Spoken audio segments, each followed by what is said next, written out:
in a world of interdependence and interconnectedness, you need a different style. You need different approaches. You need collaboration. I think the days of power are becoming less and less effective because we are so interdependent. And so we have to rely upon these new behaviors in order to be successful. Welcome to Untaught Essentials. I'm Jeremy Hunter. Today's guest is Heather Dyer. She's CEO of the San Bernardino Valley Municipal Water District. She's the first woman to lead this agency that brings water to over 800,000 people in one of the fastest growing parts of Southern California. She's the first and perhaps only endangered species biologist to lead such an organization in the country. And she's also my former student. And what makes this episode particularly powerful for me is the transformation she underwent as a result of our work together and how it directly informed her talents and effectiveness as a leader. Heather offers a fresh, exciting, powerful perspective on how to be an effective leader in an era of continual disruption and adaptation. She shares what an endangered species can teach us about leadership, about our relationship to ourselves, to each other, and how we can productively face change, from changes in ourselves to changes in the planet's climate. Heather outlines a view of leadership that moves beyond coercion, command, and control to one that is fundamentally based on quality of connection and mature adult relationships. Her principles empower, trust, and ennoble the teams she works with. She helps them become islands of calm in a sea of chaos. This results in a profound commitment and ability to find solutions to our most pressing problems. The best part of this is that this worldview arises from her own personal exploration of the challenges she faced to live an effective life. She can speak with authority because she's already lived it. We're going to bring you this episode in two parts, so you have time to let her message sink in more deeply. I think you'll find it a hopeful and exciting vision.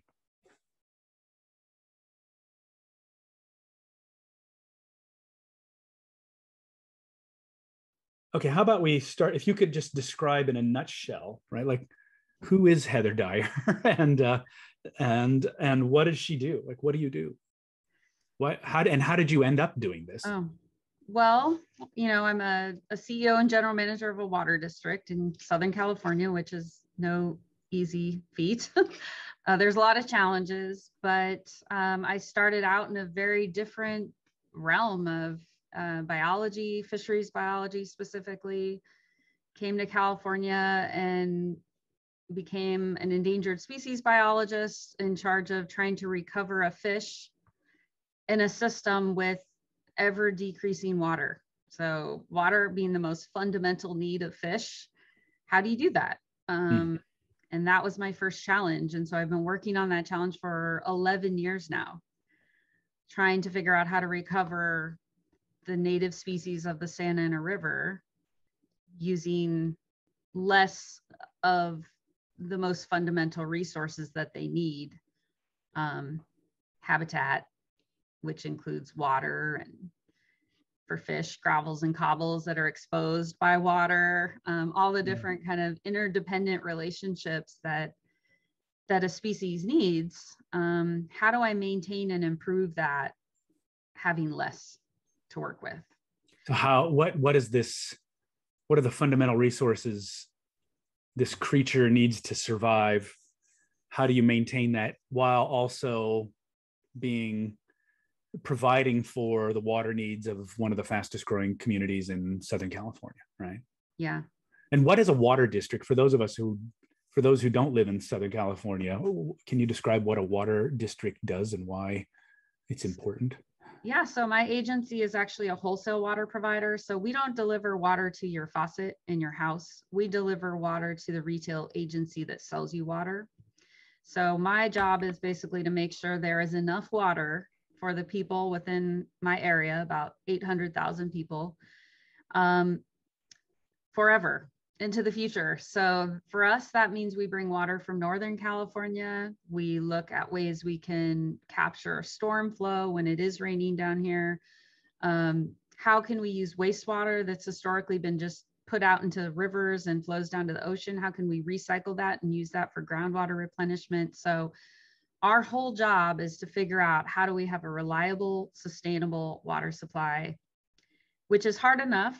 But then when you add on climate change and the uncertainties associated with the hydrologic cycle into the future, it's predicted that we'll have longer droughts. And when it is raining, they'll be larger, more, the events will be larger and what we call flashier, which means it rains more in a shorter amount of time. And so it's really hard for the water to go in the ground. It's harder for us to capture it. So how do we plan for that? And how do we make what I call our savings account, which is our groundwater basin, how do we make that last for what could be years? Right now, Southern California is in the midst of a 20-year drought. So how do we make sure that we have enough to last over the long term, not knowing when it's going to rain again? And because we're a state water contractor, which means we bring the water from Northern California as well. Not only are we worrying about the weather and rain in Southern California, but we're also worrying about, is it raining in Northern California? So like this year, we would normally get, 100,000 acre feet, which is about enough water to sustain around 250,000 people for a year. So normally we get 100,000 acre feet. This year, we're going to get 5,000 acre feet. So 5% of what we normally would get. So imagine, you have your 100% paycheck that you get every 2 weeks. Imagine for a month, you only get 5% of that. Like, how do you exist on 5%? And that's really what we're trying to do, is plan for the future so that we always have enough saved up so that we can deliver water to the people and the environment. And so just to underscore that, right? It's right. This is true, right? Like the water supplies already existing in Southern California only, at least historically, are something like 10% of what we actually use. So we have to import like something like 90% of that water. Is that right? It depends on where you are in LA. That's probably more true than where I am. We have in the Santa Ana and the San Bernardino Valley, we have a huge groundwater aquifer. So we have a lot of water stored up in the ground. Some of it becomes more expensive, right? The deeper you have to go for water, the more expensive. So it's not ideal. But like the LA area, is dependent upon water from the Colorado and from the Owens Valley. So it just kind of depends on where you are. But all water districts in Southern California have made great strides to plan for the future. So Southern California is actually in better shape than a lot of areas because we did recycle. We invested heavily in recycling, the whole purple pipe system that you see in neighborhoods. We've invested in groundwater recharge, stormwater capture, trying to use every little resource that we can to build up our reserves. So Southern California is doing better than other parts of California, but that doesn't mean we shouldn't be as diligent as and it can be a model for other places, right? Correct. Yeah. And then the other one, which is probably too obvious a point, is that there is no civilization without water. Correct. Right? So we are actually here because of the ability to bring in water. I mean, that's how Southern California came into existence, was that ability to bring in surplus water to sustain us, because normally we're just a desert area. I can remember reading a history of the Roman Empire, and it's thought that part of the reason why it was so successful was their ability to capture water and deliver it to these places, right? And that that gave a kind of legitimacy. So that's one of the reasons why I was so interested in talking with you, because the work you do is fundamental. I mean, there isn't anything more fundamental than water, right? In terms of life, first of all, and that you're really on the leading edge of how do we adapt to climate change. And you also have this compelling, fascinating story of your own transformation and how you engage these issues, both in your personal life and professionally, that I think in some ways are a model for how we can think about how do leaders adapt and transform themselves as we move into an increasingly challenging time. And so for me, you're kind of a hero, quite frankly. And so we know each other because you were my student for 2017, right? So almost 5 years ago. And I'm kind of curious to know, would you be willing to kind of describe that journey you've been on since then? Yeah, it's an amazing journey. So I was an endangered species biologist, happily doing my thing, fisheries, out in the field with my waders on, trying to rescue this fish. And, I get a lot of questions. So my main area of expertise is Santa Ana sucker. It's a small fish, not glamorous, not a charismatic megafauna, as we say in endangered species biology at all. Which would be like the polar bear or the it's not the blue polar whale bear or the whooping crane. No one's gonna, have a poster of the Santa Ana sucker on their wall. But so people will ask me, why do I care? Why are you trying to save this? Just, what is it? What good is it doing? The reason that it's so important is because the Santa Ana sucker is actually an amazing species that has learned to adapt to very extreme conditions. It can survive in, prolonged low water conditions. It can survive in huge storm events that, most fish would just flow downstream and never come back. So to me, the Santa Ana sucker is an indicator that if the Santa Ana sucker cannot survive in a system, then something is so fundamentally broken that means that river system needs to be fixed. Mm-hmm. Because there's other ecosystem services associated with a healthy river and watershed that flow out to people. So it's not just about this small fish in a river. It's about a river system that your kids can go down to a creek and see a frog and hear a bird and catch a fish. That value, that connection to nature is about something much larger than an individual species in a river. It's about fundamentally bringing us as humans back to something that gives us joy, that connects us to the earth, that makes us understand that we are part of something greater than our Xbox game or, whatever it is that people do in their homes and in our daily chaotic lives.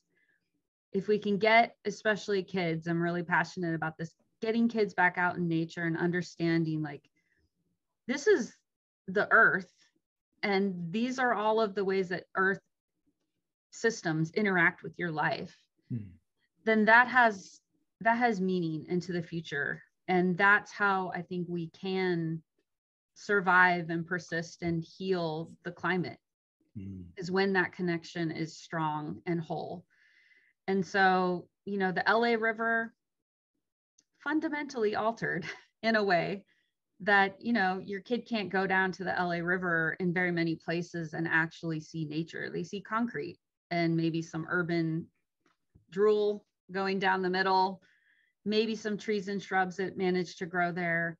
But in the Santa Ana, we still have a wide open river system with free flowing water. And yes, it's very impaired, but it still provides a lot of value. And so protecting the Santa Ana sucker and restoring those streams and creeks and all the different components, I think it's part of something much larger than just trying to save one species because the Endangered Species Act says we have to. So it's looking at a whole ecosystem as opposed to this one little animal. Yeah. Right. And it's amazing to me how part of the challenge I find is that, as you're saying, like the realization that we actually have a relationship with nature, which modern life can create such a compelling illusion that that's not true. Right? That nature is somewhere else, that maybe in a park somewhere that has nothing to do with me, because I got food in the fridge, there's milk in a container, which, I guess kids in cities don't realize come from animals, and all of that, right? And so there's a perceptual issue of not seeing the connection we actually have to nature, and the fact that we are also part of it. Yeah. Interesting. And that disconnect, I think, is something that is so important to change, because that, I do think, that disconnect from ourselves as biological beings is part of our problem in terms of our own mental and physical health. And so that's kind of where my story and the story of, my endangered species work come together, is that I remember so clearly in one of your classes where I made the link between what you were talking about applying to humans and their zone of resilience, the area where you can function and respond and basically maintain your physiological well-being. That zone is exactly the same type of zone that we try to maintain for endangered species recovery. We try to address the threats and the stressors that reduce the physiological fitness of individuals. In this case, Santa Ana sucker. What are the threats and stressors that make them either unable to survive or unable to effectively reproduce? That's really what endangered species biology comes down to, is how do we help them survive and so that they can reproduce? And then that gets amplified onto a population level. How do we, as a population, make that population as resilient as possible to whatever condition? And so that zone of resilience was just so enlightening for me, that, when you were talking about these things that we let affect us, or things that we say yes to that basically make us react. So booking 9 meetings in a day, for instance, it's pretty hard to stay within your zone of resilience if you have 9 meetings and then you get a call with, some kind of thing that came up in your day. You're going to react with a stress response. That's exactly the same physiologically to me as having the Santa Ana sucker living in a stream that has water that's too hot, has chemicals in it from, urban runoff. And then to add on top of it, they're already kind of at the maximum of their resilience. And then you add in a high population of predator species. How do they react? They're outside of their zone of resilience, essentially. And chronically stressed out. Exactly. And they can't respond. They can't effectively avoid those predators. And so they get eaten. Oh, wow. Or they are under so much stress that they don't effectively reproduce, or they reproduce at such low levels that the population cannot sustain itself. So again, it's all about those threats and stressors, which, to fish or birds or whatever it might be, it's pretty easy for people to understand. But when you try to apply that, which was my aha moment, to human beings and the threats and stressors that we allow or welcome into our lives on a daily basis, what does that do to us? And so that was kind of my moment where I was like, wow, a lot of the decisions that I am making are putting me at the very threshold of basically not being resilient. I can't respond to the unknown because I'm already maxed out, and so that really was the moment that I realized that the decisions I was making were basically taking me out of that green zone, as you call it, that zone where I'm good. I can react, I can respond, I can, do what I need to do. Yeah, I might feel a little bit more stressed, but I'm not going to crash. I'm not going to, have this huge stress response. And, that's a day-to-day thing. Like, of course, we all have that. But when you're always at that zone where you're just on the threshold of going beyond what you can handle, that is what I made a real decision to try to address in my life. I mean, I can remember that moment. I remember really clearly, like there was like a flash of kind of simultaneous insight and horror, where you looked up and you realized the way I'm living my life is no different than the endangered species I'm trying to save, right? And then everything started to change from there, right? And that, so if we are always in a state of just kind of running to get by, at some level we're going to get worn down, right? And then is what I hear you saying, and then adapting to some new thing that comes in. Okay, I don't have gas in the tank to even do that. Yeah. Which that thing for many of us was the pandemic, right? Yeah. And like, how do we start to adapt to that when there's no energy left, no surplus energy, right? And so, and then when you saw the parallel between, okay, this is how an endangered species is endangered because it's constantly living in a state of threat.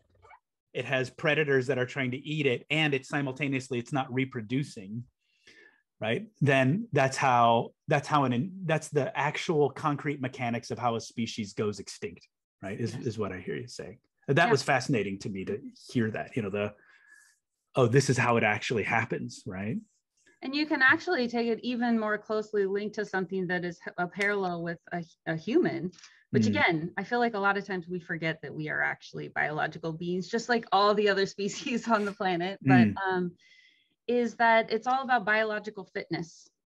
And so we talk about that, in species recovery, but biological fitness also applies to human in exactly the same way. So what factors are affecting your physiological state, your physiological health and well-being? And so for, us in the modern world, it's, am I eating right? Am I sleeping enough? Am I taking my vitamins? Am I exercising? Am I having social connection? Am I working and exercising my brain? All of those things maintain your physiological well-being, which makes you biologically fit and more likely to survive and persist over time. And when you expand that out to a population level, there are populations in this world right now who are living in very similar, what I would consider habitats. Like what Jean and Blumen taught, that in a world of interdependence and interconnectedness, you need a different style. You need different approaches. You need collaboration. I think the days of power are becoming less and less effective now because we are so interdependent. And so we have to rely upon these new behaviors in order to be successful. And I think I'm probably in that kind of cohort where it is transitioning from a very power dominated field, especially in water, but into a more collaborative approach in order to be successful. And so I feel it is my duty to pass that on and to show people you can be more successful and more effective if you use these different tools than have been used in the past. And that really, that's just a kind of a different way of looking at biology. That's exactly what evolution is. The ones who are more successful passed on their traits. And it's survival of the fittest wasn't like who could beat each other up with the dinosaur bone faster or harder. It was what group could collaborate so that the group could survive. Yeah, exactly. Who could be more successful at finding a mate and reproducing? In biology, it all comes down to survival and reproduction. That's what determines success. You could be the biggest, strongest, person or being out there, but if you can't find yourself a mate and reproduce and pass on your genes, then it's like you didn't even exist. Interesting. I have an uncle like that.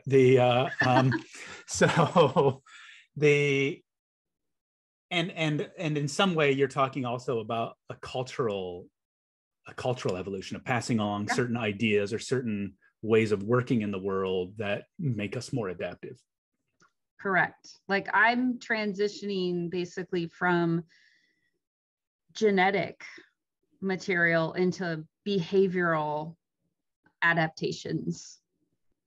And I mean, in biology, that exists as well. More of biology is determined on genetics, and kind of what you pass on. But behavioral, I wouldn't call it decisions, but let's say behavioral adaptations that make you more successful get passed on. That's why we have peacocks, and that's why we have, right, very elaborate mating dances and all that kind of stuff. So social skills, right? Social skill, our ability to navigate relationships and form relationships, have those relationships be productive, also have a biological impact that those people are more successful over the long run because people want to be around them, right? Right. Yeah. But you can totally take that same process into business dealings. That if you can be more successful using these tools, and you can pass those tools on to the people who come after you, then that's change. Then you can affect change. Yeah, interesting. It sounds a little bit weird and maybe insensitive to apply like endangered species biology to certain segments of humans. But in biology, in endangered species biology, there's a thing called a distinct population. And it's, it's a subspecies, or it's a different population that's isolated to one particular area, let's say, of its total range. And over time, because of this isolation, oftentimes they become a distinct kind of subset. And I'm not saying that there's human subsets at all, but I'm just using this as an example of what isolation over time, especially if the conditions of the quote unquote habitat within that isolated area degrade. So think about areas where you maybe don't have access to healthcare, healthy food, connectedness with your community so that you can engage in a social way that, humans need. The ability to exercise and do all the things that we know we need this for our own human health purposes.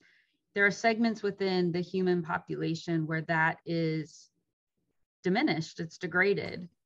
And there are arguments and data out there that, those particular segments are less biologically fit as a population. And so then if you apply that, again, just taking it a step further, you bring something like the pandemic, this huge disruptor to an already degraded system or condition.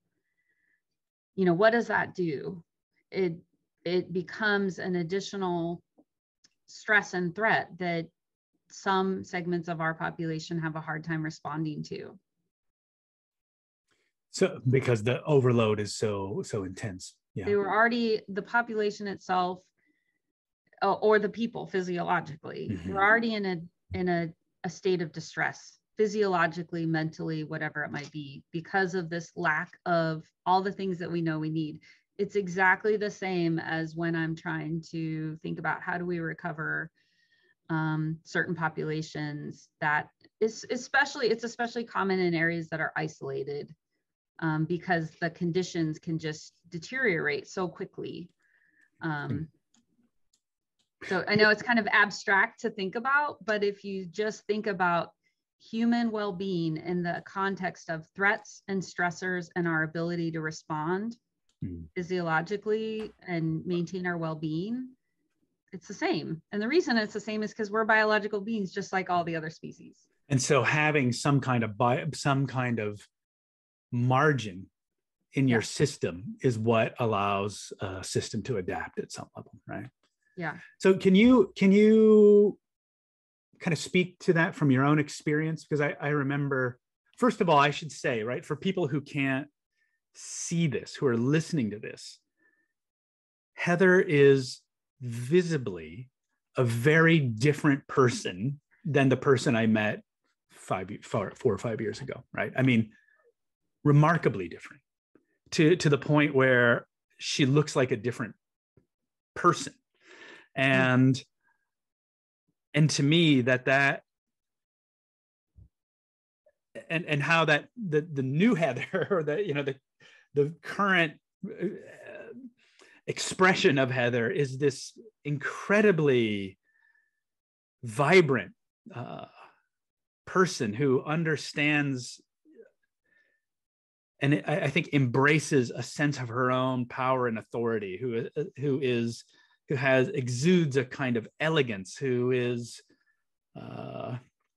poised and has gravity and presence as a person, and which is very different than the person I met in my class 4 or 5 years ago, who said, I'm 2 months away from a nervous breakdown, I think was the exact quote. and the transformation that person made into the person you are today is I think a really important and powerful story for people to know about. And I'm wondering if you would be willing to share that. Yeah. So when I first went to Claremont Graduate University, Drucker School of Management, I'll be honest, I know this about myself now. So I was already in a state of stress in terms of knowing that I wasn't who I wanted to be. I was probably in some state of depression. I was running, in the red zone, as you say. I was definitely outside of my zone of resilience. I was taking care of an elder. I had a young child. An elder with Alzheimer's. With Alzheimer's, yes. Right. It was really challenging. And I had this really stressful job that was very meaningful. I got a lot of joy from it, but the rest of my life was in kind of chaos. So of course, like every, maybe type A person, what do they say when they want to make themselves feel better? Oh, I'll go to graduate school. Of course, that's a good idea. But for me, what I have found is that I tend to want to have these grand gestures, like this big thing. And usually it's centered around achievement. And because achievement makes me feel better and emotionally.